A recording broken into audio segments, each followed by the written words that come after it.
Thank you so much.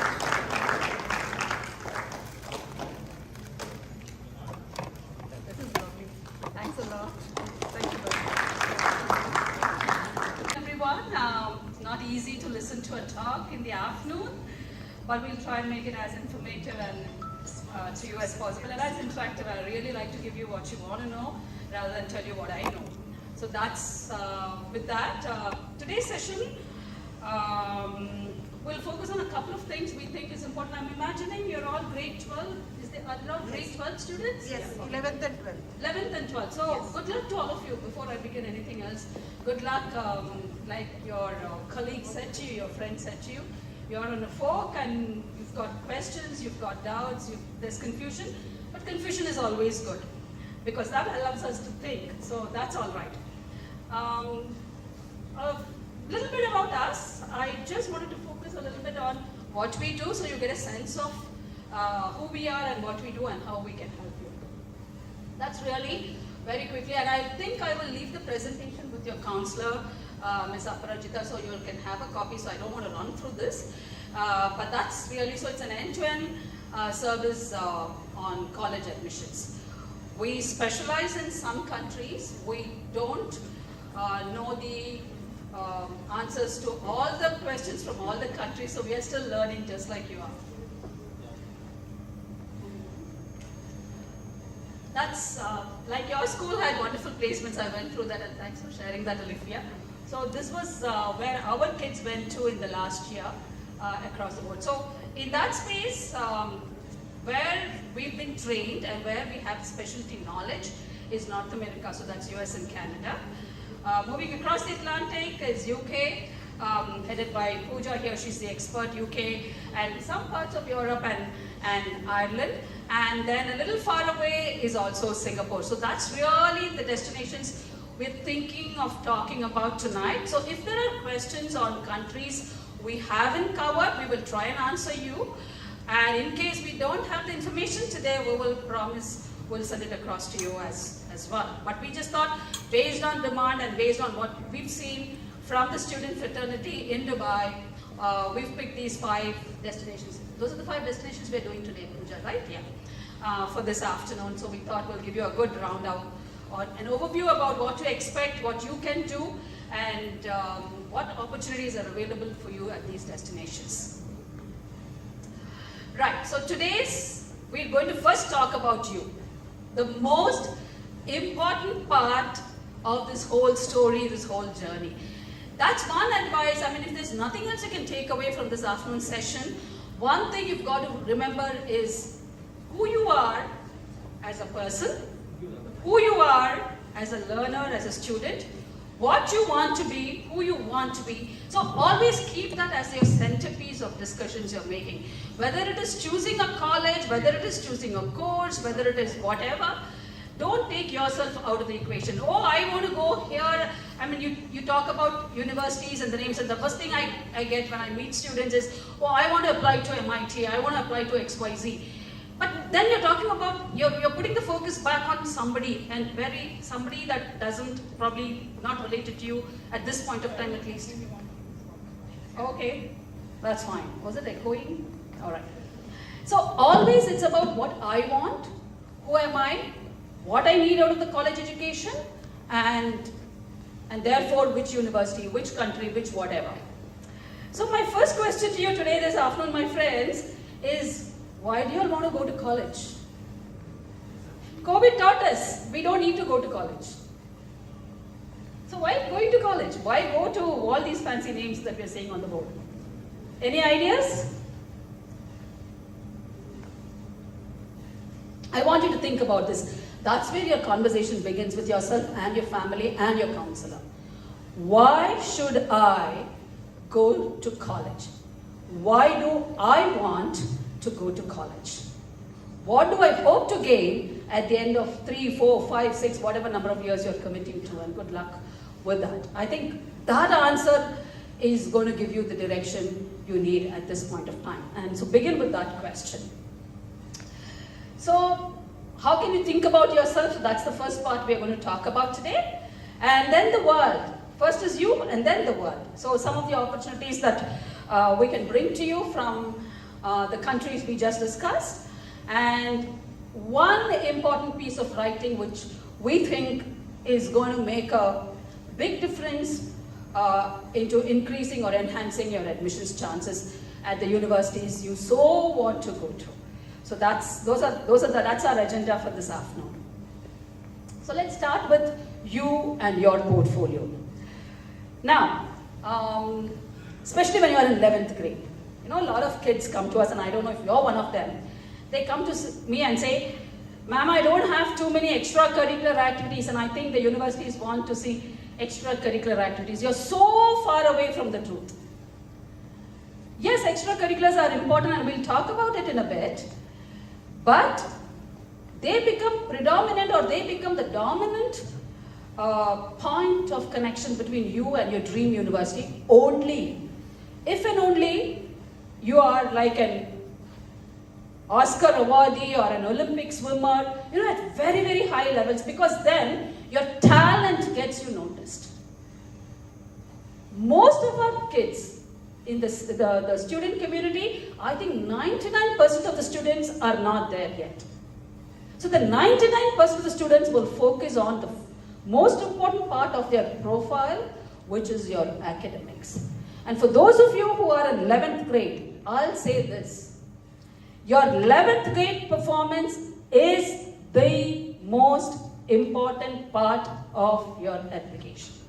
So, especially with CBSE, ISE, what's the curriculum you follow here, Aparajita?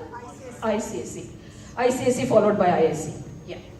So there is a, you know, 10th grade, and last year's 10th grade happened with a lot of drama. So those of you who've gone through that, congratulations. So you're exhausted, we understand that.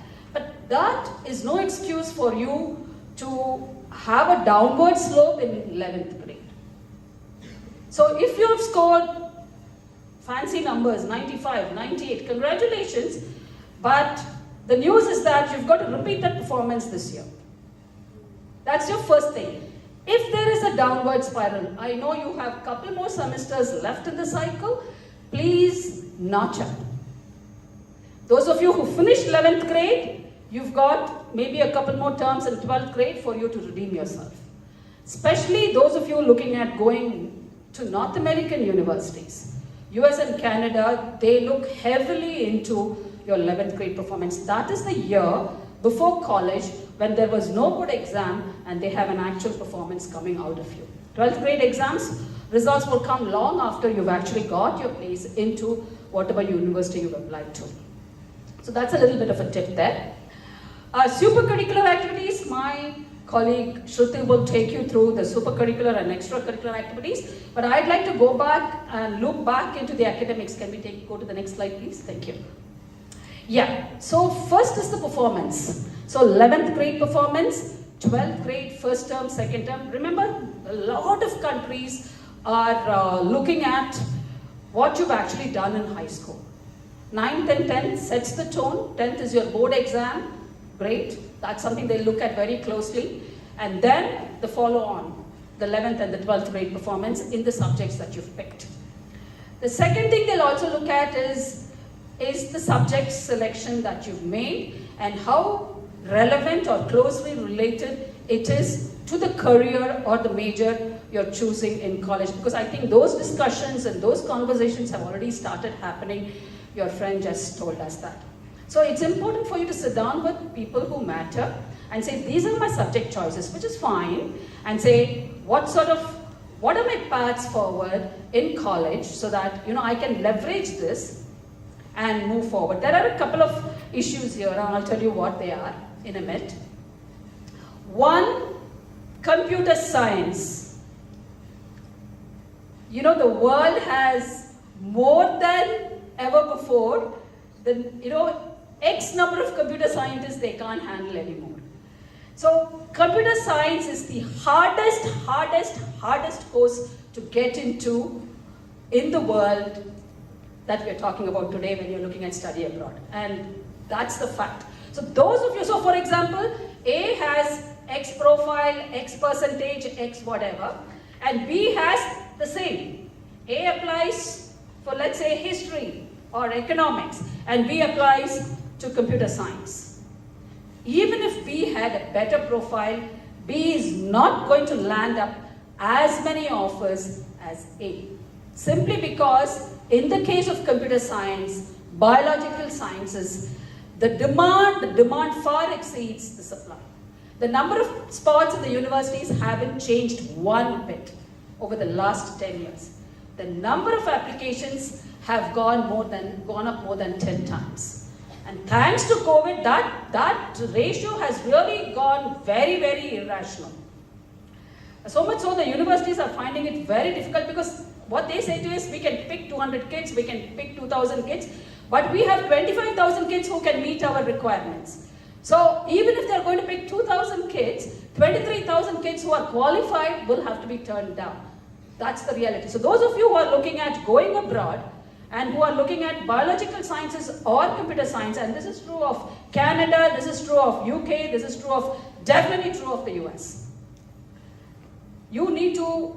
What you need to do is to, yes, you must have ambitions, but you must also be a little bit more realistic and pack your selection of universities with a lot of safety options. So subject choices, the major, there must be that correlation, and I've given you a side story on computer science itself. Coming back to the subject choices, yes, computer science is not required to be done at high school, but when you're going into a very qualifying kind of a application cycle, they will expect that you have the background to picking that major. So there must be relevance established to what you've done so far, academically or otherwise. That means curricular-wise or otherwise, and connect it with what you want to do at college. Not who you want to be, that's going to be a different story, and we are not going there yet. It's just the next phase, which is getting into college. So that relevance needs to be established. So you need to sit down and have that discussion with people who can give you that direction. Right. Okay, now we go into the next part about you, which is super curricular, and I'm going to hand over to Shruti.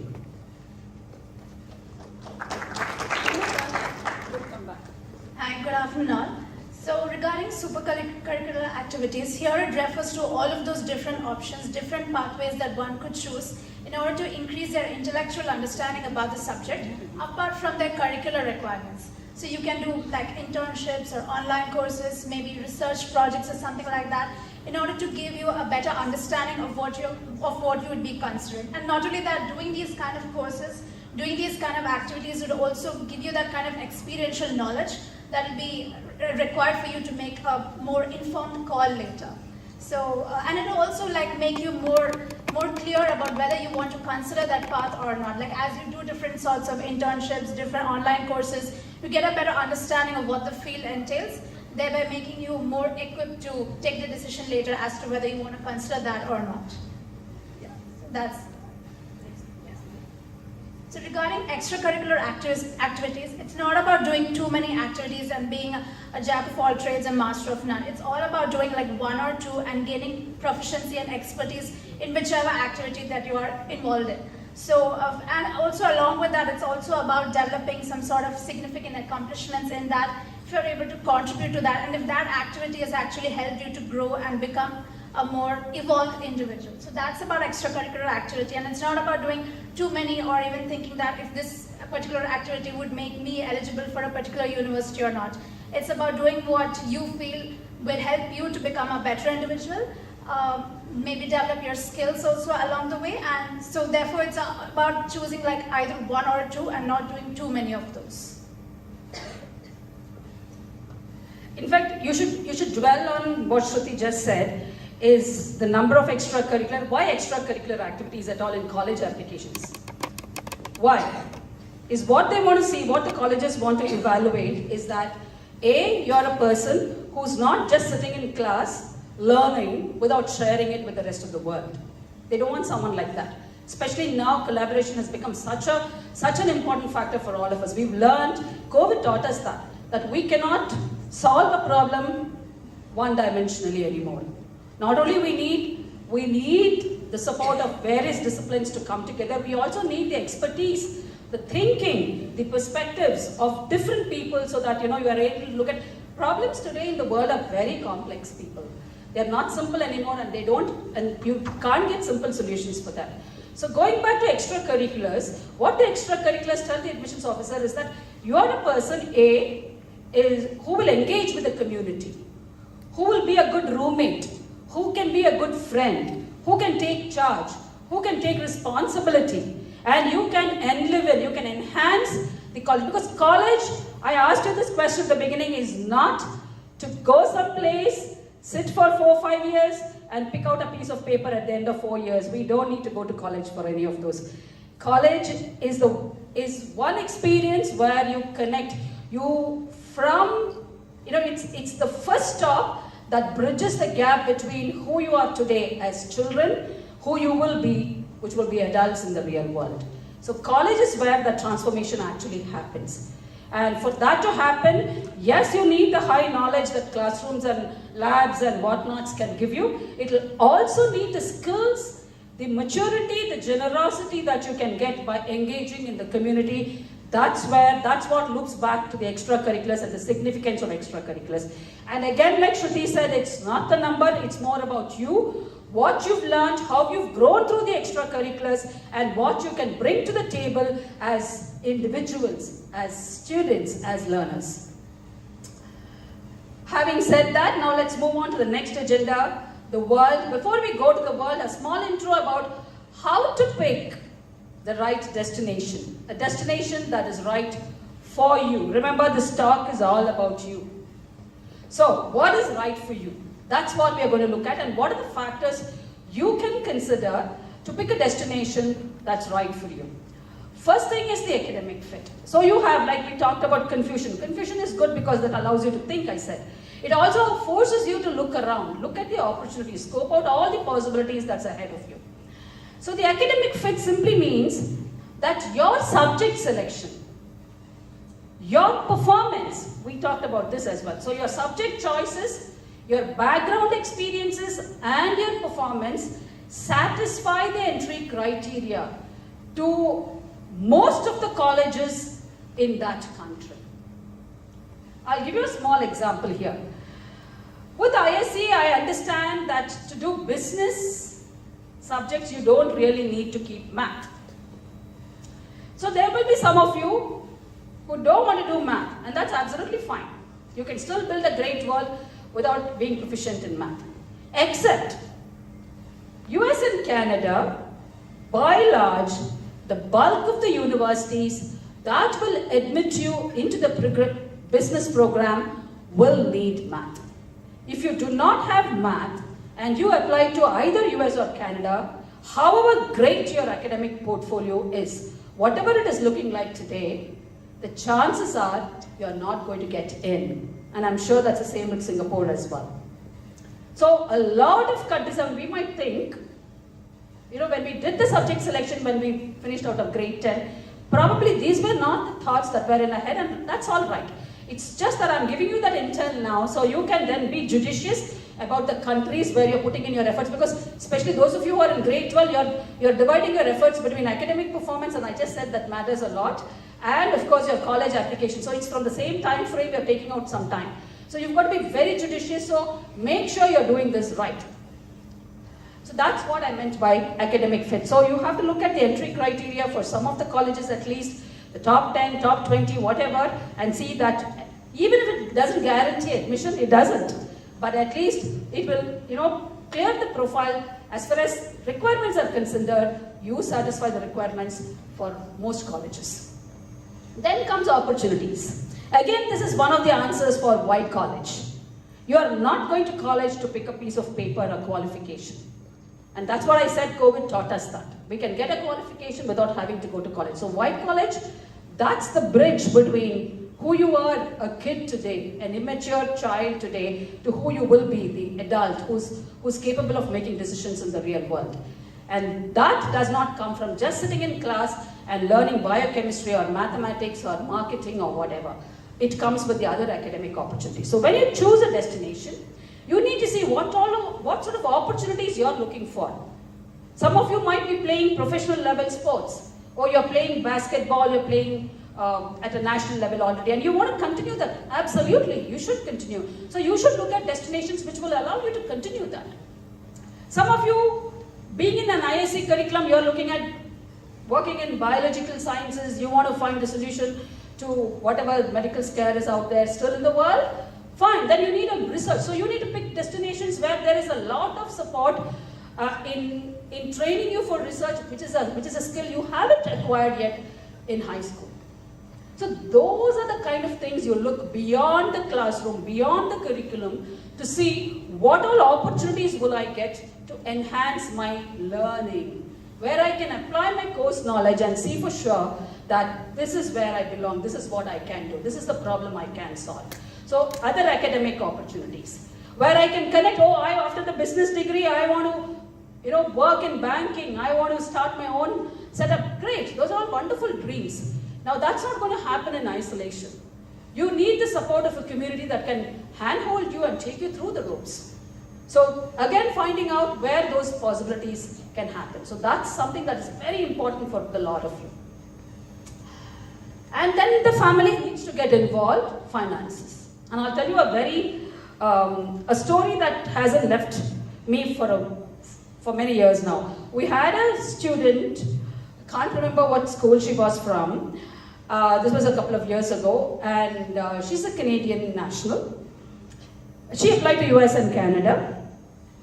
Very good student. She got in. Her first choice was UC Berkeley. Now some of you are smiling. It's a top school in the US, and she got in. So she was very, very happy.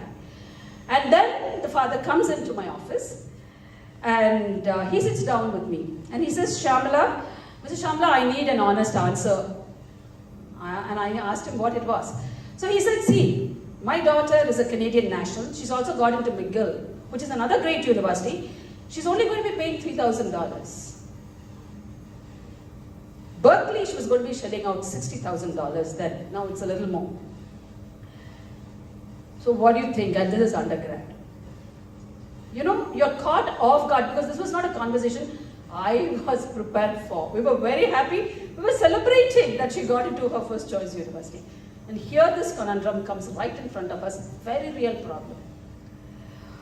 Whatever we decided at that point of time. But and from there my takeaway was, please sit down with your family, discuss finances early on. Because we don't want to be in that situation. My heart really went out to that girl at that point of time. So I don't want that happening for either of you. So I think it is important. Again, this is all about you and your family. So sit down, make a budget, and it is important for you all to work around the budget so that your college selection, destination selection can be without causing for any worries later on. Which brings me to the next part. So one is the cost and second is scholarships. Yes, your counselor just said that your seniors won wonderful scholarships. That's fantastic. But we live in a world that's changing every day. Even if that same student applied this year, there is no guarantee they are going to A, get in, or B, win the same amount of scholarships. Things are changing. Scholarships are not guaranteed. So you need to have a budget. If you get the scholarships, that's absolutely great. Please, patch yourself and use the resources that the world is giving you or gifting you. But at the initial stage, till you actually get in, then it is important for you to work within the budget that your family has allotted for your higher education. Very important. Part-time work, that's another thing that comes back to me. I say, these countries allow me to work 20 hours a week part-time. Sure. That's a decision that the university, that the control is within the university. At any point of time, if they think your academic grades are dipping, they'll take it away. B, this is not real work in labs or industries. This is where you'll be manning the restaurants and cafes and libraries. That's just a funding exercise. It will not contribute to your tuition fee or your living expenses. It will probably take care of your personal expenses. So using the part-time work or the amounts that you might get, and you'll have to pay taxes on top of that, by the way. As a funding, I think that's a bad idea. So do not rely on scholarships, which may or may not happen. Do not rely on part-time work. Again, that's too far away. Please focus on your current finances and make a plan. Postgraduate opportunities. We are not talking about masters here. Some of you might say, oh, I have had enough. 12 years with JSS, 4 years back-to-back undergrad. Now I want to work. Fine, absolutely fine and fair enough, and you should. The question is, which destinations will allow you to make that decision? And today we are actually going to see what countries allow you for how long to stay back in the country and pick up work or look for work if that's what you need. So those are a couple of factors, in our opinion, that will help you come out with a nice plan that's right for you and where you can grow and come up as an individual. Okay, I'm just continuing. Why USA? So we said we'll discuss about 5 destinations today. We're starting off with USA. Why USA? Because it is the largest network of colleges, 4,000 and counting. So there's a college for everyone. That's the value of a US education. Also, they're the ones who brought out this philosophy called the liberal arts curriculum. Now, what the liberal arts simply means is that they believe that when you're 17 or an 18-year-old, you don't know what you want from life. And that's a fact. At our age, we don't know what we want from our life. And to expect that from you, I think that's a very tall order. So, going back to the liberal arts program and the curriculum there, they believe that you need more time. So, if you pick a liberal arts college or a liberal arts curriculum, then you can explore biology, with economics, with music maybe on the side, and see where that takes you. You've got 4 years to plan that out. Good luck. The only thing with that is that remember we talked about offloading and working from a liberal arts curriculum. That's highly unlikely because you're still exploring your academic and professional options. So that's the other side of this story.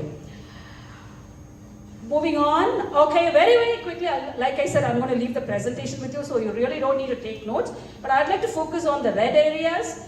It's a very expensive destination. Scholarships, your counselor told me some of you are aiming at Ivy League schools. Good luck. And congratulations, you're aiming so high, but good luck really, you need lots of those. Ivy Leagues don't give scholarships.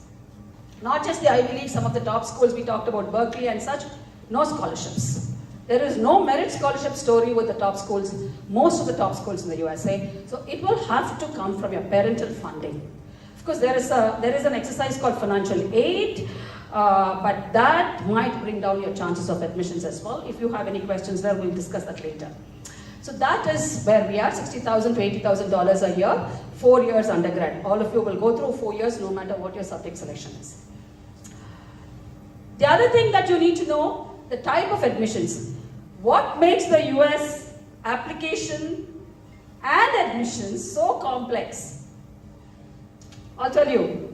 You know, I was at Princeton 1 year and we were sitting down and having this conversation.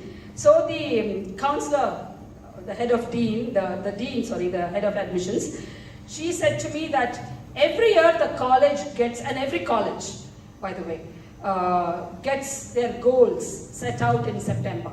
So right now, as I am speaking to you, probably the colleges are having the conversation for 2023 about the kind of students they want to recruit for this year. And that can come from a lot of factors that you and I cannot control. They might have received some endowments, some of their faculty might have moved away, so the number they are going to pick for a math major that year will diminish. Maybe all their top basketball players for this year have graduated, so they're looking at people who can play basketball at a good level. Those are all factors nobody knows. So that's the uncertainty of US admissions. And what compounds to that is that, okay, so let's say as a college I've decided that I am going to enroll 500 kids for the computer science major this year, which is all great. But we'll have to wait, and we wait until the deadline has passed, until that last application has rolled in, so I can pick the top 500 students that I can lay my hands on. So you are actually, for any college, for any major, you're actually competing with the creme de la creme for the year. And year on year, that story, that narrative changes. So if your brother had passed out from Wisconsin-Madison or from Michigan or wherever and he had X scores, there's no guarantee, and wish you luck, that you as a sibling and who's got same or better profile will get those same offers. And that's what our experience has taught us. That keeps us on our toes. So when people say you're an expert, I say, no, not an expert. There are a lot of things I still don't know. We're still experienced. We just experienced, that's all, a little more than you guys are. So it's pooled. That means you're competing with the top candidates from the world. International admissions are at best 15%. 10% is usually the norm. So you're competing for 10% of the seats globally. That's the US admissions. And that's why the admission statistics are low. Last year, MIT had like a 1.9 admission rate. 1.9. Can you imagine the heartache after being a very good student and still not getting into your dream college? And that's the reality. And that is why I'm going back to my original. Please sit down and have a very, very realistic list of colleges that you can apply to, because that's where we are with the US. What is important? Grades 9 through 12 are actual grades. Actual, not predicted. Actual grades. So term 1, term 2, also allowed depending on when you finish term 2. Your deadlines to applying to all colleges, I think, is about mid-January, the latest cycle, not beyond that. So ideally by December, you should have the profile that you're looking at. SAT. There's a lot of talk on SAT. And I'll share a story. NYU, one of your students has got into NYU, so I thought I'll use that as an example. Up until COVID, NYU's average SAT score for the students they had admitted was 1450. Do you know what it was last year? 1550. And it is a test optional school, and it has been a test optional for many years, long before COVID, by the way. They have other metrics to measure. So the COVID has allowed more kids to apply, but the reality is more and more students are actually submitting SAT scores. And what we've seen from our cohort of inner universe students is that the kids who got into the fancy places, their dream universities, are the ones who did well on the SAT and submitted the scores. For any course, this is not the right time to be planning an SAT, especially if you're in grade 12. So work on the test optional. You can still use that as a test optional. If you have a score of about 1350 and upward, submit the scores and be judicious about this. Less than 1350, less than 1300, my suggestion is do not submit the scores. It will bring down your chances for sure. Profile. So US pays a lot of attention to what you've done outside the classroom as well. But again, like Shruti said, it is not the number. They want to see what are the activities where you've done well.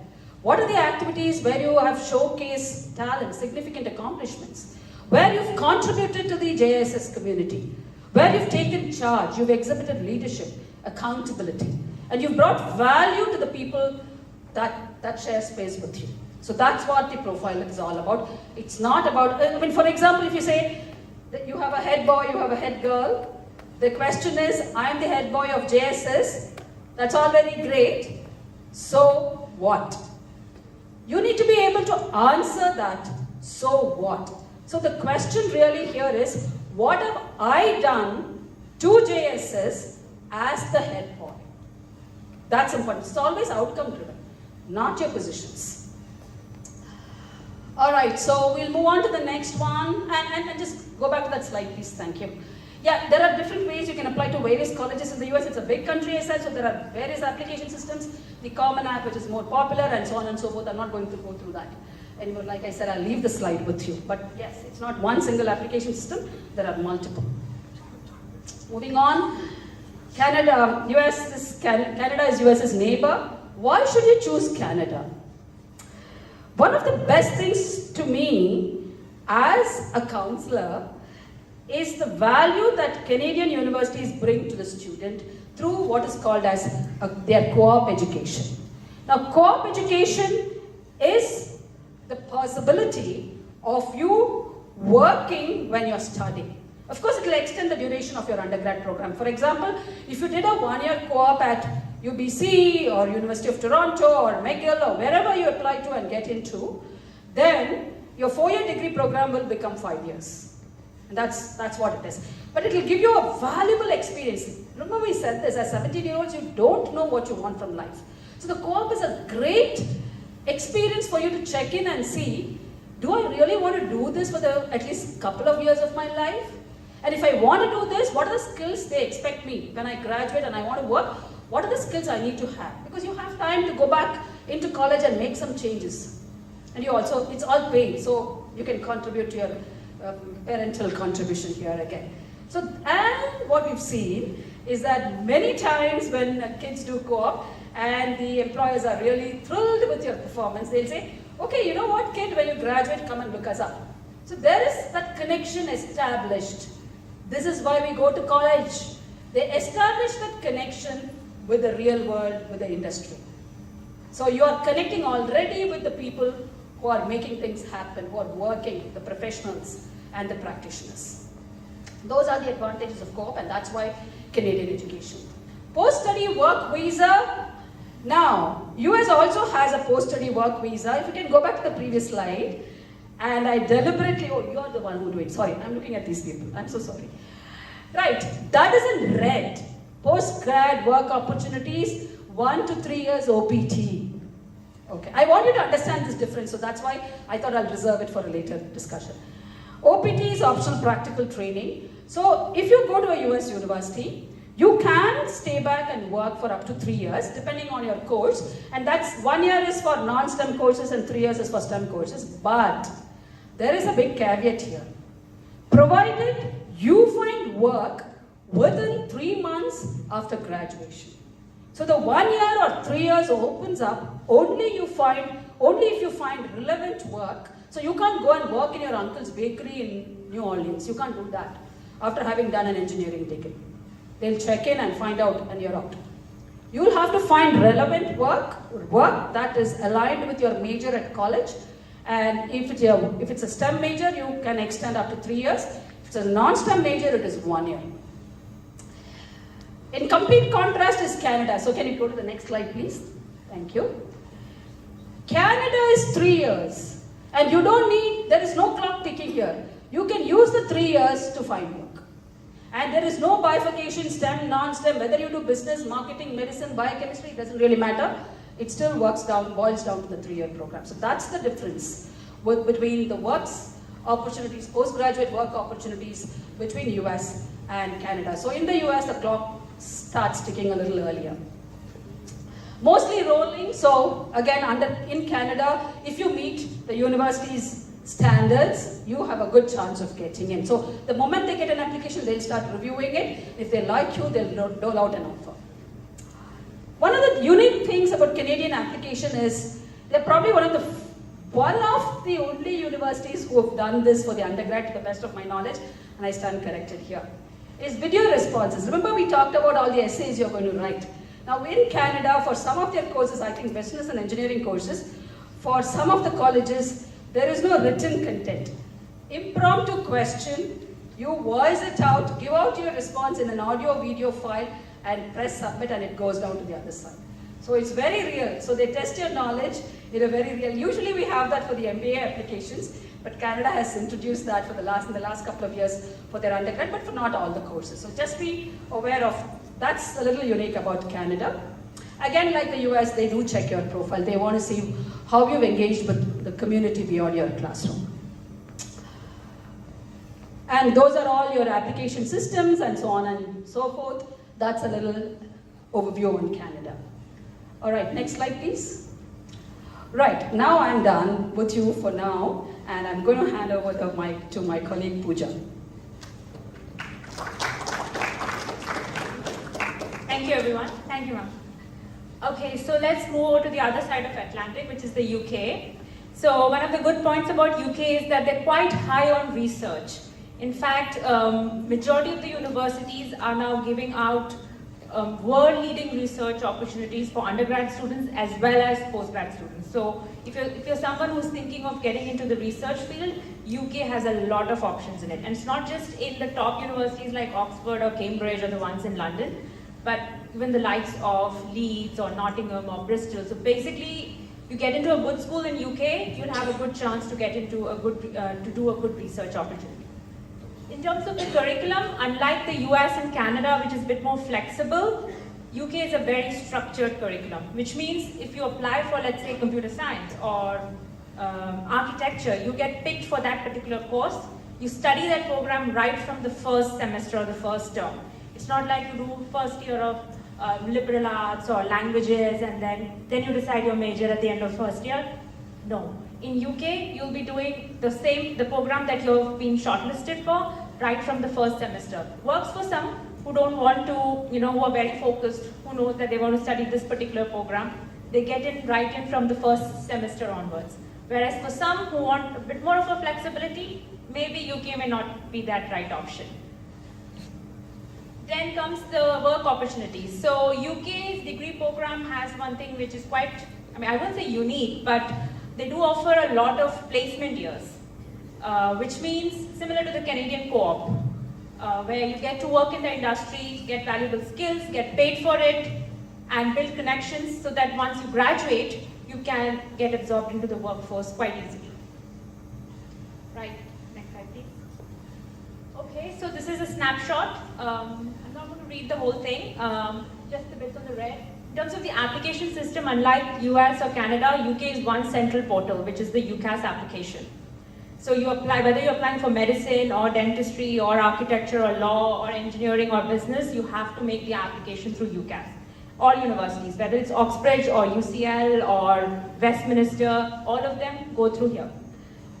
Barring a few art and design colleges. Art and design colleges have their own separate direct applications, but apart from that, all the other courses in universities, you have to make it through the central portal called UCAS. In terms of the deadlines, well, they have an early deadline for courses in medicine and dentistry, which is just like a month from now for the grade 12 students here. 15th of October is the deadline. And if you're considering applying to Oxford or Cambridge, again, the deadline is just the next month. All other courses in universities, the deadline is going to be in January. International students can make applications after the January deadline as well. However, they will be termed as late, and the universities will only consider them if they have places available and your application is good. So in the best interest, it's good that we submit within the deadline, which is for the regular applications.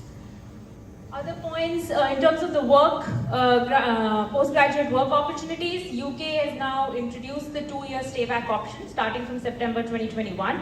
People who graduate can stay back in the country and look for work, and it's not tied to any specific course or a job offer. It's just giving you the 2-year stay back to look for work, so you have more time and to explore and find work.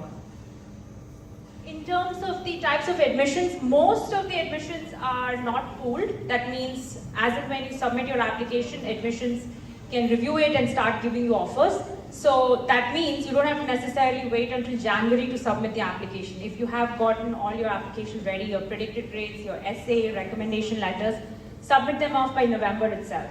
So hopefully by December you can start getting few offers. So you don't need to wait until the deadline to then start, getting to hear from the universities. Having said that, there are a few universities, for example, like Oxford and Cambridge, they'll wait to receive all the applications, then the entrance test and the interviews, and only then the decisions are made. So bearing Oxford and Cambridge and a few other top universities like LSE, UCL for a few courses, most of the universities in UK have a non-pool system. So they're rolling, so make those applications as soon as you're ready. Don't wait for the deadline. In terms of the admissions factors, unlike US and Canada, UK predicted grades play a very big role. So your predicted grades will determine the sort of colleges you should be looking at. So make sure you do well in your grade 12 term 1 so that your teachers are able to give you the best predicted grades possible for you. Apart from that, the entrance tests, again, these are mainly going to be for certain courses in certain colleges, for example, like Oxford, Cambridge, Imperial, maybe UCL as well, and certain courses like medicine, dentistry, and law. For these programs, you need to take a specific entrance exam, whether it's the LNAT or the UCAT, which you need to take in order to qualify further in the admissions round. Right, let's move on to the other next country, which is Singapore. Singapore, it's quite high on academic excellence. It's a small country and very few universities, and those universities are practically like in the top 10 in the world. So they're quite high on academic excellence here. So high that it's actually quite difficult to get in. I mean, in our past experience, maybe we've only had like a couple of students who have been successful into Singapore universities, because we are looking at scores from the ISC curriculum like 99%. So it's not an easy destination or university to get in. So they're quite high on academic excellence. Another point about Singapore is, which is not usually seen in other countries that we are discussing, they have something called the tuition grant scheme, the tuition fee grant scheme. So this means where you are signing a bond with the ministry actually, so it's with the government of Singapore, that you're going to work in Singapore for 3 years after you graduate. So when you sign that bond, you get a subsidy. You get a subsidized tuition fee. So let's say if your tuition fees is around 35,000 Singapore dollars, it will come down to somewhere like 17 or 18,000 Singapore dollars. So with that subsidized fees, you can study, but then you're tied to the government that you have to work in Singapore for 3 years after you graduate, either in Singapore or in a Singapore entity company. So that's one unique thing about Singapore then. Right, moving on. Okay, so that's a snapshot there. Scholarships are going to be mainly merit-based, so based on your application.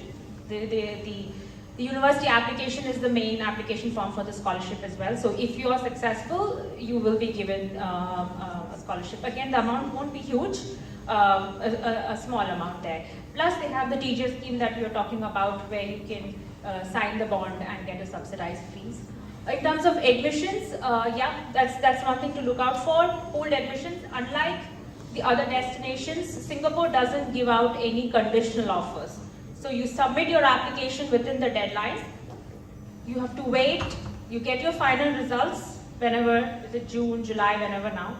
You submit the results within 3 days, and then your application starts getting assessed. So it's not like in US or Canada or UK where they assess with whatever documents you have submitted and give you a provisional offer or a conditional offer. You get to have an understanding whether you're in or not. Singapore doesn't work like that. They will wait until you submit the final scores, and then they start the assessment process, and then the decisions are released. So it's quite late in the cycle that you'll come to know whether you're in or not. But anyways, you need to be targeting around at least 99% in your ISC boards to be looking at a possibility of getting in.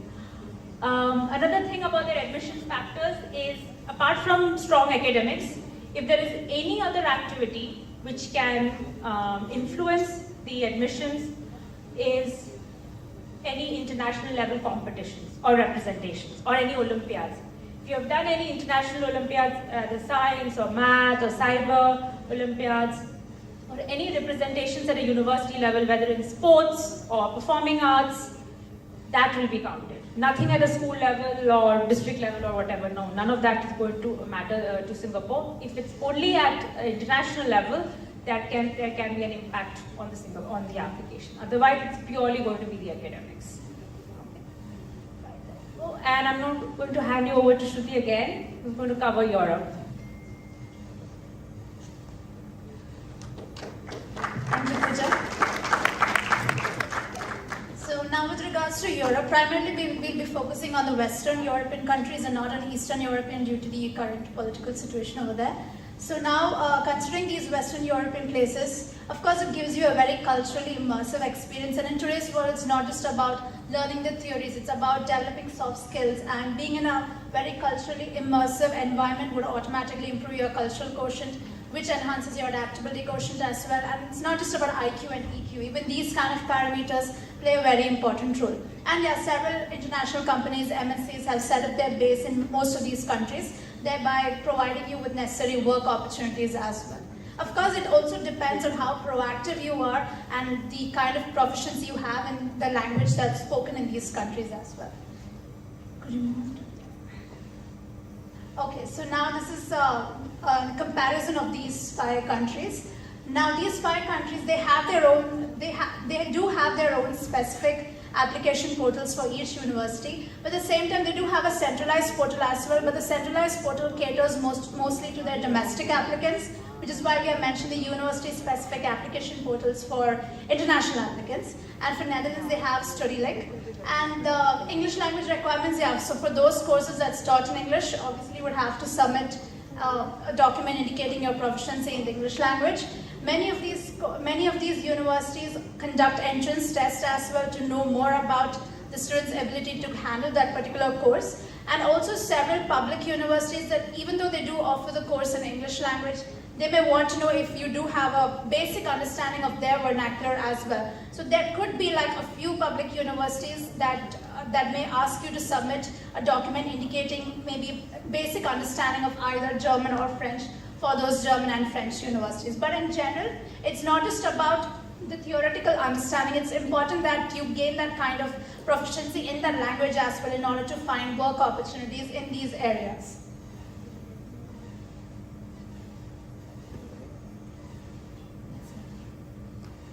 Okay, now Ireland is it's the only English-speaking country in the Eurozone, so language wouldn't be a hassle over there. And it's also a European hub to several international organizations, thereby providing you with those kind of work opportunities as well. And the application system, it's all direct to their specific university portal itself.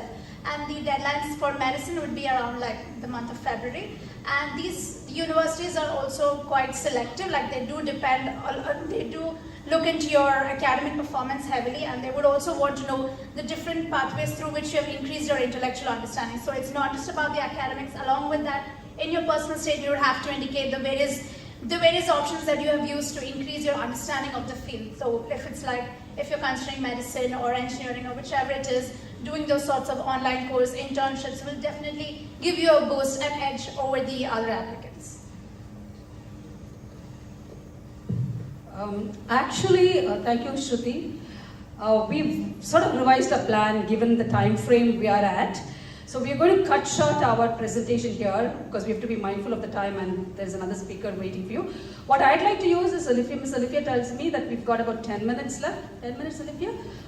I think we should answer your questions more rather than go through this. And what we've promised the school is that we'll come back second round just on the personal statement because that will take some time and I want to do justice to that. So we're not going to be covering this today. Instead, we'll focus on admissions and answer your questions. So over to your questions. Now it's your turn. Yeah. Fine. You mentioned that Singapore is very selective in terms of grades. So like, what range should I expect to score in the exam? That's what Pooja said. 99% in your ISC exams. 99%. Okay, thank you. No pressure. Good luck. See, but you've got enough time in the cycle to actually, if you're targeting Singapore, you've got time. Work towards it. You have a target in front of you. So yeah. For your university application, how do you answer questions like, why did you choose this university in particular? Okay, great question. And again, that was something that we were going to cover, but I'll answer your question right now.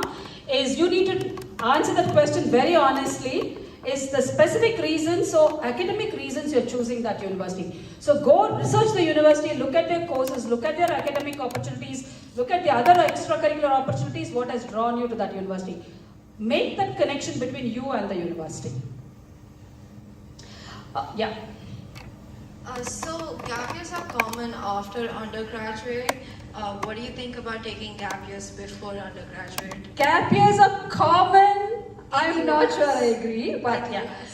So yes, but the question here, what's your name? Yuthika. Yuthika, the question is why gap year for you? Question number one. What do you hope to achieve in the gap year? Question number 2. Question number 3, or rather, point number 3, you will be assessed against students for that university who've completed their work and competing in 12 years. You have taken 13 years.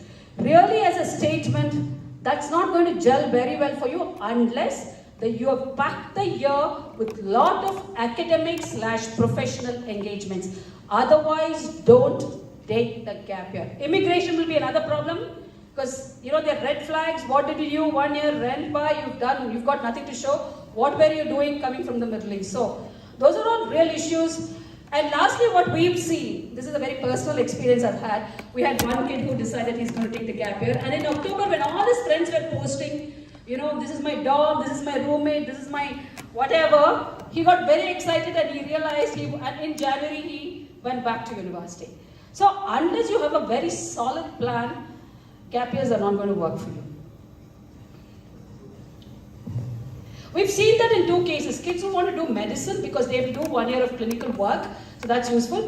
And there are people who have to, because of their Syria and some of the countries like Singapore, for example, they have to take military service, so they all take gap years. But that's defined by the law. Yeah. Okay. Yeah. I had a question. So you had talked about there are uncertain factors in determining our application. So will the current inflation in US determine maybe more international applicants or anything like that? Well, we'd like to hope. We could always hope, can't we? Yes. We don't know. I'll let you know. I'll answer this question probably in March 2023. Good luck to the inflation. There was one thing I wanted to bring to your attention, which I think I missed when I talked about US and Canada in particular. Pooja mentioned structured. Just a minute. Pooja mentioned structured, and what she meant by that is, in the UK and Ireland also, and Singapore, you actually picked for the major. So there's no risk, there is no uncertainty there. US and Canada, you're picked for the department, for the faculty, not for the major. There is as much a chance of you not getting the major of your choice as there is getting the major of your choice, because you still have to go through 1 year of prerequisites and that's the other difference, by the way, and thanks for bringing that up, Pooja. Okay, over with you again. Good afternoon, ma'am. Good afternoon. My question to you is, like you said, when you were discussing about submitting our applications to US and Canada, and you said that they will keenly look at your 11th and 12th marks. So how would our scores in SAT and GMAT and further exams help us to boost up our profile? Sorry, how will your scores in SAT? How will our scores in SAT help us to boost up our college profile and not to enter? Okay, SAT tells them, okay, here's this deal. Let's say you've got a 1560 on the SAT.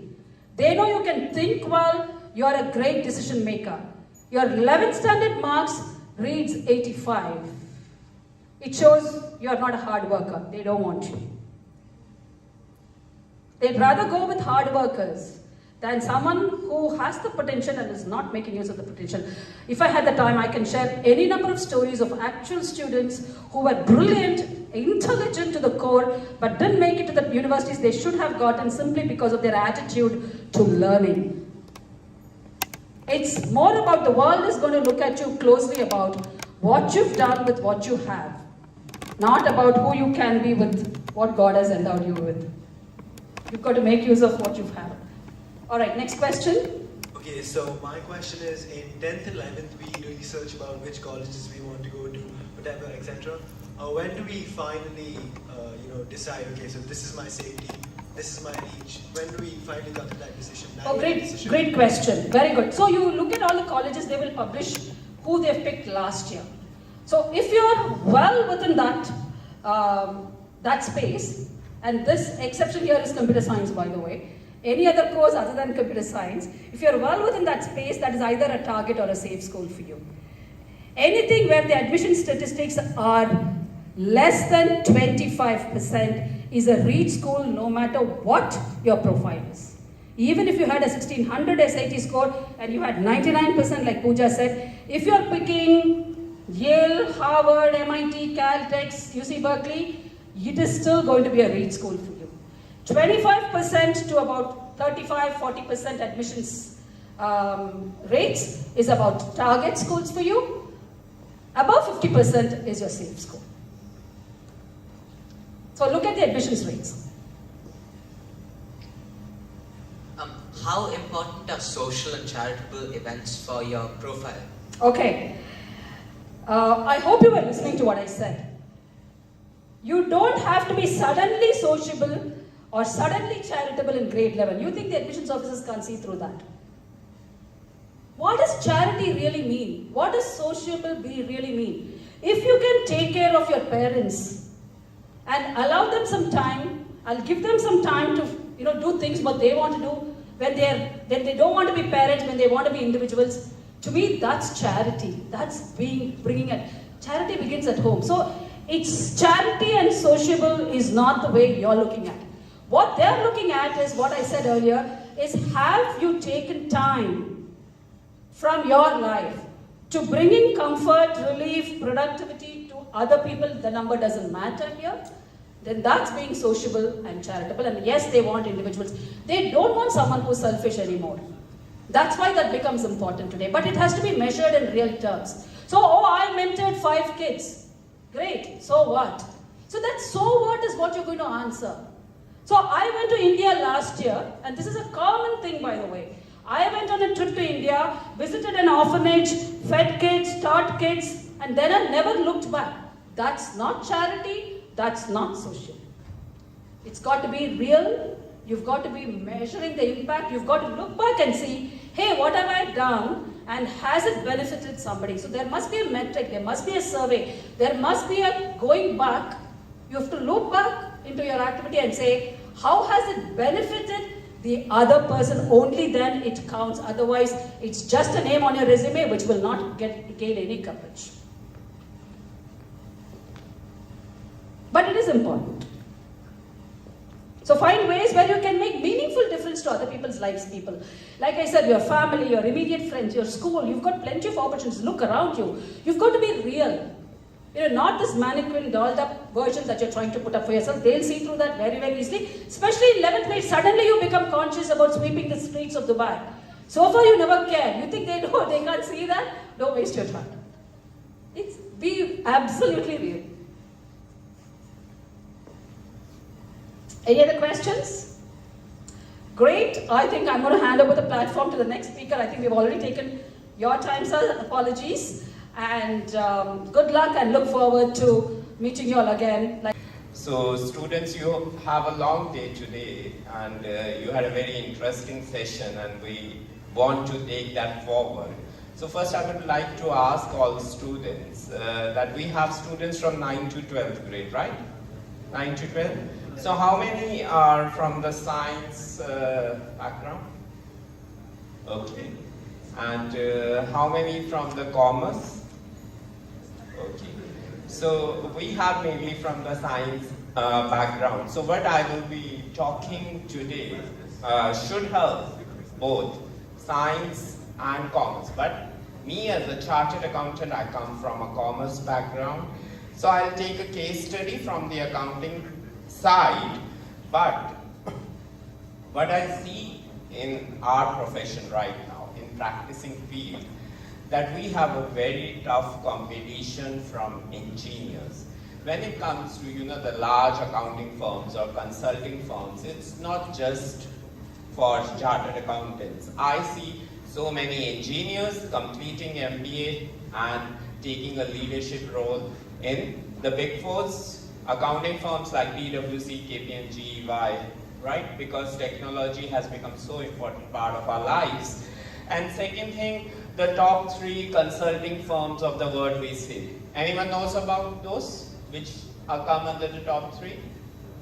McKinsey, BCG, Deloitte. I said that in Big 4, that Deloitte, KPMG, we call as a Big 4. But when it comes to the only consulting firms, we talk about BCG and McKinsey, and one more is there. So, so that's the way. We'll move ahead. So what will be my topic is, be future ready. This is, I have chosen because we are talking about future. So what we will be doing in 40-45 minutes we have I'll share some insights on career exploration initially, then I will take a case study based on the accounting profession. Then what we should do, little bit I will touch my final message and any questions you have in the last 5-10 minutes. So we'll start with the insights on career exploration. What is important? What does career exploration demands? It demands that we learn about ourselves to determine that what we want from our working life, right? Your parents must be in business or in profession. So I would like to ask you, is there anyone whose parent is a doctor? Very common. Doctor? No? Engineer? So we have many students whose parents are engineers. Chartered accountant? Yeah. So there are many also chartered accountants. So you know, UAE as a country, it has many doctors, engineers, chartered accountants, management graduates, so many fields are there. You have to see what we do in our lives. We see around that what our parents have done, what our relatives have done, what our friends have done, where they are studying, and then we choose that what we want to do. We see our interests. Like when we may be 1 or 2 years old, we may want to be a doctor, but when we may be in the 5th or 6th grade, we may be wanting to be an astronaut. As we grow, our priorities change, our understanding change, and then we decide that what we want to do with our life. So you have to see that what you want to achieve in our working life. And then you have to do the necessary research to identify that what may be the possible careers. Like you got a great insights on different universities which are there in different parts of the world. So experts have brought that in front of you, and today we have a lot of resources available to check where you can do a research what you want to do. And then you have to see that what is the best way you can establish yourself in that career. We are talking about universities, which universities we want to go. So you have to see how your scores are, as the experts said. They will, so scores in 11th, 12th, and later on different scores we were talking about, right? So you have to see that what is the best way you can achieve what you wish to achieve in your career. And you have to start taking action. As Madam was pointing out, that if it's about social work, it shouldn't be visible only in 11th and 12th. It should come from within. And you should know that how you can put it. And I know that the students are very well informed here in UAE because I see many students taking part, and schools also arrange different activities which help us to, build our profile the way it should be for different career options.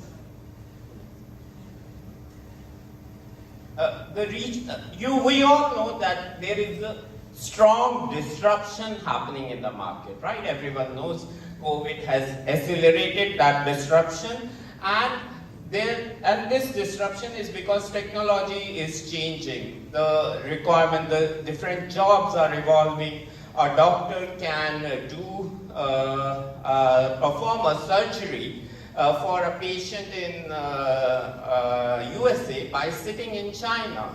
So this is the kind of a disruption which has have been happening because technology is allowing us to do such things. So therefore, what is happening as the technology is getting adopted, the things are significantly changing, and automation is happening, like robots are everywhere. There are so many things which were earlier performed by manually, and then we had taken use of computer. Now the system will get developed in such a way that the computer will perform such tasks automatically. So this is changing. And what the world is seeing is that there are certain skills required in different kind of jobs. And what happens that many times people who come to take those jobs are not able to meet the kind of skills which is required. So whatever you are doing, it's very important for you to understand that what is the expectations of skills required from you, and you are meeting that. Because if we won't be able to meet that, it will be very difficult for us to survive. Then, the future of work has already arrived. As I said that, a doctor sitting in China can perform surgery in America. And we have seen here in UAE what's happening is that we have been working from home. There have been many jobs which are getting outsourced. Organizations are seeing that where the cost is low. So these things are changing the way we do the work. So we need to be mindful of it. So what we need to know the clarity of what is coming down, what will come in the future, what will be the challenges, what kind of opportunities will be there for you. You need to get connected to the big picture. There are some industries which are called industries of future, where there will be ample of opportunities for each one of us. So we need to understand that what's the big picture connected with it. Like one of the emerging fields is what? Cyber security. So if that interests you, you should know that how the cyber security is becoming relevant and what kind of opportunities are there. Then you need to be always prepared for the way the things are changing. Because the change is part of our lives. It's continuous. The ages are changing. You know that you have read in the history that how the things should be used to be there and how it stands there. So this will continuously change and we need to prepare for it. So what are the industries of future quickly? You know that robots are performing so many tasks. So that's one of the great industry future. Then those who have an interest in biology, you must have read about genetic code, that how much experimentation is being done with the human body, that how the kids can be born, what kind of qualities the kids who are getting born should have. So there is ample of things which is happening in the world. So genetic code is another big industry. Then codification of money, markets and trust. You must be hearing new terms many times, crypto, metaverse. All these things, if you see that there are opportunities coming in such a way that people are finding different ways to do the work, where the control of people of the government, or the way the interaction is done with the government, or the way the interaction is done with the people around is changing. So this, when these changes happen, the regulations have to be brought in by the governments, because governments are what they control the country. They have to see what is in the best interest of all the people. But as these things are coming, it will significantly change the way the interactions are happening all around the world. The weaponization of code, now as a children, as maybe of a grade 1 or grade 2 student, we are interested to know that how the code works. We learn coding. How many of you have learned coding? Yeah? Almost 50% have made an attempt to learn the coding. Because we are seeing that how the word of coding is changing. But let me tell you that, the coding may interest you or not. For as an individual, everything we do not need to learn, my personal belief, is that because what happens is that as we are leading in something, we try to find out that where we are weak, right? If I'm a CEO of an organization and I have to hire people, then I will see that, okay, where as an individual my qualities are poor or I have less skills, and I gather those quality people around me and get the work done. So we have to see that coding is important, but we have to really see that how much value we are creating from that. When we are young, we can spend time, we can give. But as we grow, we have to judicially see that where we are spending our time. And if this interests you, then we have to give all our efforts onto that. Then we know that data is everything in today's world. Do you agree? Yeah? and how the data is being compiled. It's not in a formal way. Each click what we have on internet generates data. Do you agree? Yeah, I think in 12 or at the age of 13 we are allowed to have our social networking once. So whatever access we have, that changes. So information, so this data is very important. Data is the raw material of information age. So what we can do with the data can really make a difference to our lives. Where we talk about big data, data analytics as some of the fields. Now, the geography of future markets. I've already spoken about the way we are able to interact with the different worlds. So therefore, the governments understand that, the way the businesses happen will change.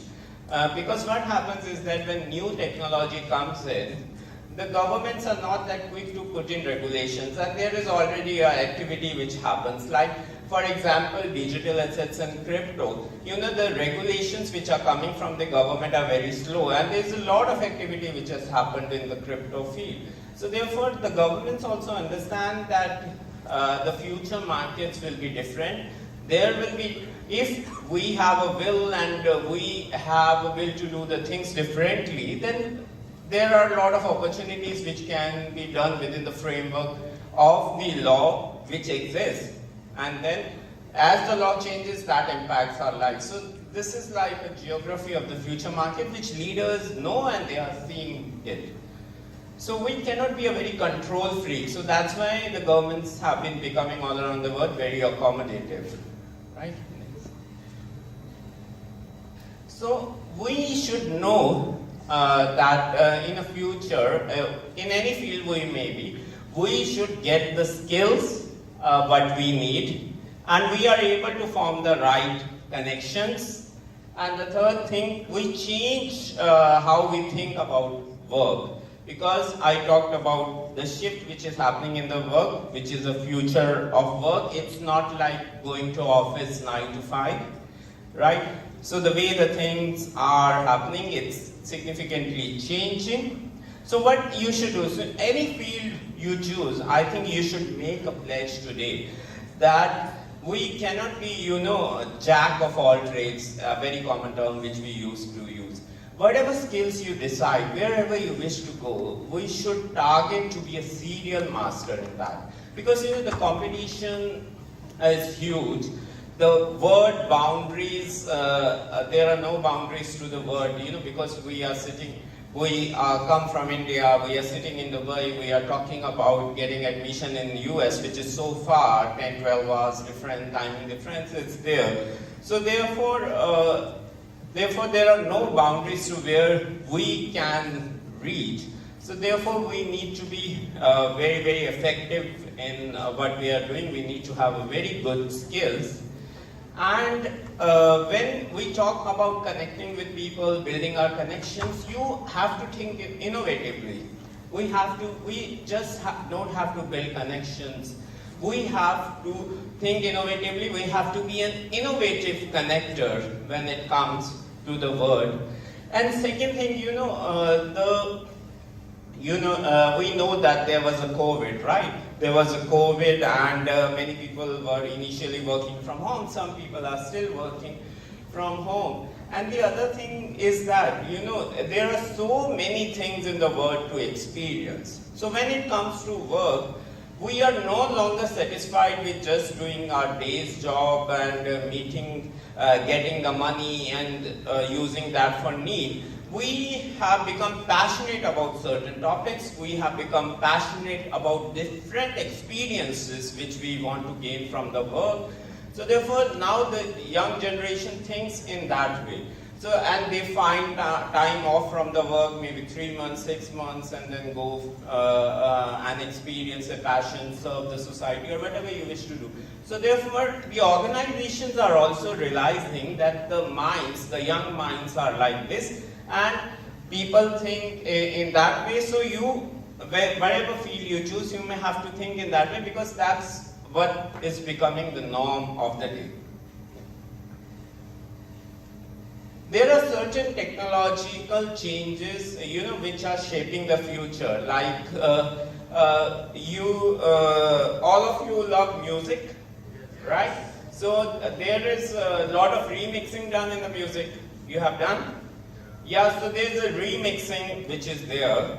Then there are so many options available, so many things to choose from, and everything may not be of interest to you.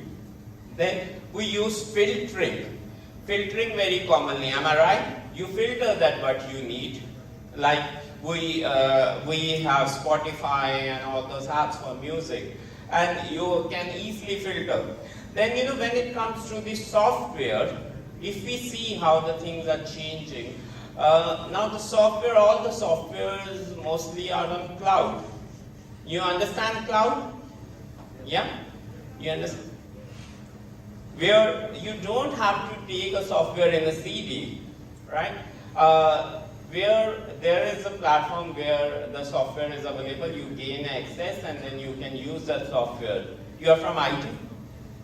Okay, can you explain what is cloud in a better way, because I am not an engineer.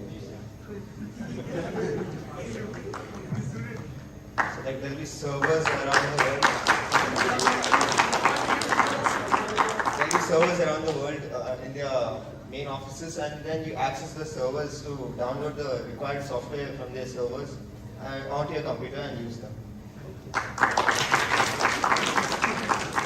So that, and we are on the screen. So there are so many. Next slide. So if you see accessing, sharing, filtering, remixing, so all these things are shaping the technology of the future. Next. Interacting, questioning, tracking, beginning, all these are part of it. The next. So now we move on to the accounting profession and connecting dots. And let me tell you that even if yours is a science background, you are studying science, it will not be a waste for you, it will help you, so just pay attention to what I may be saying. So we will first talk about introduction to the accounting profession. When we talk about accounting profession, there are two things. One is independence, where auditor's main responsibility is to audit the accounts. You understand, audit the accounts, like your parents are investing in share markets?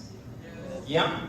So, when we invest in a share market, you must be seeing that what does your parents study to see that whether they want to invest in a company or not. What do they study? Any idea? Audit report, anyone said, right? Financial statements of the organization. So we study the financial statements, we see that whether this company is worth investing, because whether this company has chances of growing or not, whether they are making profit, and on that basis we decide. So all those financial statements which are hosted by the organizations on different portals, on their portals or on the regulator's portal, have to be audited by a chartered accountant, right, in that country, who is legally allowed to do that, have to be signed, and they are said to be an audited financial statements.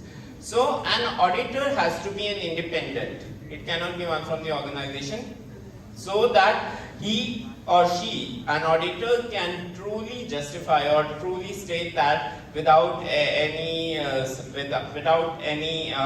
biasness, that these are true financial statements. So this is one word. Second thing is consulting.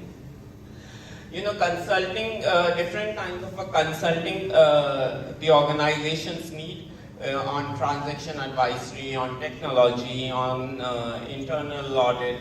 So there are so many vast opportunities on taxation. So this is the main work what a chartered accountant or a person who is working in a consulting firm or a big four, as I spoke about, does. Second thing, we talk about the functions in an organization. Any organization, if it has to survive, has to put in controls in place, which are called internal controls. There has to be a system, like this is a school. A school has a system that you will come in the morning, you will have these many activities, and you will go out. So when all these activities have to be done, There have to be controls put in place so that it is effectively done. There are no problems. We take about the security of the children. We take about the interest of the children. Yeah, we take about we take care about the learning of the children. So for all that, controls have to be placed. And detect frauds. You know, in a world where we live, fraud is very common. Right? You understand fraud? Yet any people trying to cheat anyone, right? And since the COVID has started, the fraud has significantly increased because, you know, around the world, there were people who were in problem, right? When the people are in problem, the government has to take care, or governments have to take care for them. So when the governments have to take care of their people, they will bring in different kinds of incentives for the people, for the industry, so that, you know, everyone gets enough money to survive. Right? So when these plans are brought in, this benefit is brought in, some people who may not be eligible will try to beat the system and take that. So in that scenario, a person, when he or she is doing that, it's doing the fraud. So when an auditor or consultants are there, their responsibility or one of the work which they do is to see that they detect fraud in the organizations, that there can be internal frauds or outside, that once organization is doing a fraud with the government, or internally people who are managing that organization are doing internally fraud. So that's one of the important function of an auditor to do. Then how does these things work? I talked about the audited financial systems. Audited financial statements, which is like a financial reporting. The companies report to the outside world, to its stakeholders, that what its position is. And then we have standards. Have you read about education standards? You have read? You must have heard about it. That in the world, the different organizations set up certain education standards. So there are there are standards for accounting, and there are standards for auditing, there are standards for forensic, there are standards for valuation. Anyone understands valuation? Valuation? Right? So what do you mean by valuation in simple layman terms? Yeah, so the value of the company, you know, this value of the company has become so common. We talk about unicorns, startups, how much is the value of the company. So all this, and you know that in the last year in India, so many big IPOs came, right? And the share price was determined based on the valuation of the company. Any big IPO which came in India in the last year, you know? LIC? Huh? Which one? Infosys came long back, I think. Maybe 20, 30 years back. Paytm, yeah, Paytm. And the girls can tell about, there was one beauty, Nika, right? So, that's a different thing, that the share prices of all the companies are very low now. But yeah, there was certain value defined to it, you know. And in the valuation field, if you want to know a very big name, you know, who is called the master of valuations, or he's an Indian, you know, world famous. He is a professor in NYU University in USA, and his name is Aswath Damodaran. You can follow him, you know, if this field of valuation interests to you, and he has written very simple books also, like Little Book on Valuation, which you can see. So this is how you know, the accounting profession works. Now the two questions which are very pertinent to the accounting profession or to any field is, what will be the future of this profession and how the technology will be impacted. And accordingly we need to adjust things to be ready for the world. Now when it comes to the future, you know, many times what has been seen is that there is a big difference in the way we study and the way the practical world works.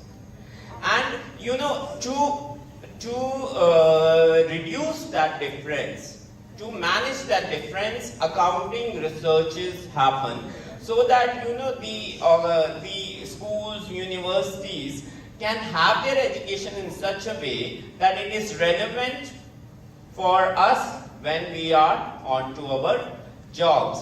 So what we need to understand is that there are so many smart and sophisticated technologies which are coming and which are changing the way the things are happening. Then continued globalization. You understand the term globalization? Many of you must be studying economics and commerce and other things in where you must have. Any science student who is studying economics here? Okay, very nice. So you all are studying ICSE board, am I right? I also come from ICSE board, and I come from city Dehradun.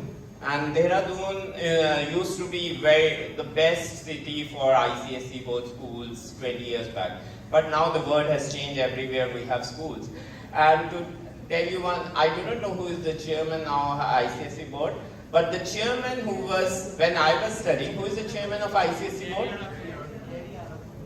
Okay, so I am forgetting the name. The chairman of the ICSE board, when I cleared my 12th in 2000, used to stay. He had one very big house just half a kilometer from our business place, in Dehradun.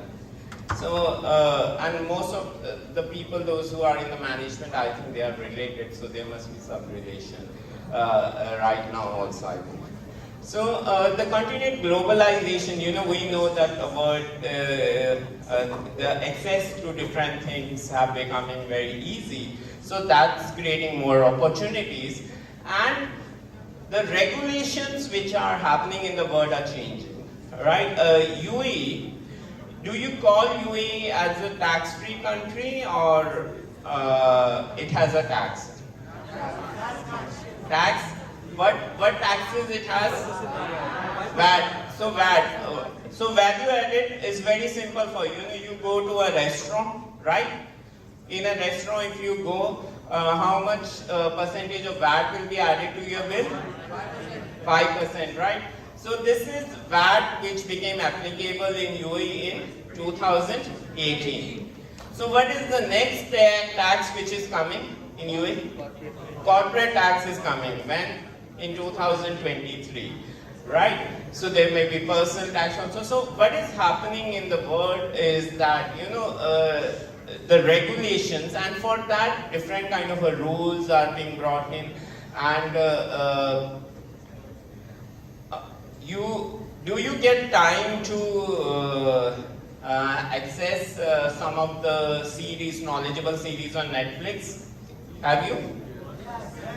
Okay, so if we go to Netflix, we have a very good series which talk about anti-money laundering or global recession. Huh? Yeah, Wall Street is there and explained, and there are some of the very good series, which really helps us to understand. So I'm not encouraging that you spend a lot of time because your time is limited. Time of schools is also limited, but what I'm saying is that if you have already seen it, you will see that how the people have misused different things, or there has been dirty money from drugs and trafficking and the other things. And if we bring that money to the normal system, then it's a crime, right? So because of these things that have happened in the world, in different parts of the world, because of that, the things globally are changing, because governments have to see that the things are done in a right way. Yeah. So the buses will leave in 5 minutes and I'm above time. So what I have to say that, the final thing is that if you have to do the chartered accountancy, this presentation is with the school, you can have a look at it. As an Indian student, I would encourage you, those who are from commerce, that you take that benefit of the support which is there in doing the chartered accountancy from the Institute of Chartered Accountants of India. And if there's anything, we have an officer in Dubai, you can always come and ask. But I would like to say that, as a student, it's very important for you that you do the things in a right way, you work hard on the skills when you are studying. Do not take shortcuts. If you have to spend 3-4 years in having a very solid base, spend that time on it. Chartered accountancy from the Institute of Chartered Accountants of India allows you to globally shift to any part of the world, because we have a mutual recognition agreements with Canada, Australia, New Zealand, South Africa, Ireland, United Kingdom, which easily allows you to gain the qualification in that country. So that's there, and when you are in 11th standard, you can take your admission in the foundation of the Chartered Accountancy. So with this, I wish you very best, and I hope that my 45 minutes made some difference to you, and I wish to see that you all fly high. And thank you to the school management, especially to Govind and Principal Ma'am, and everyone else who were there, and wish you very best. Thank you.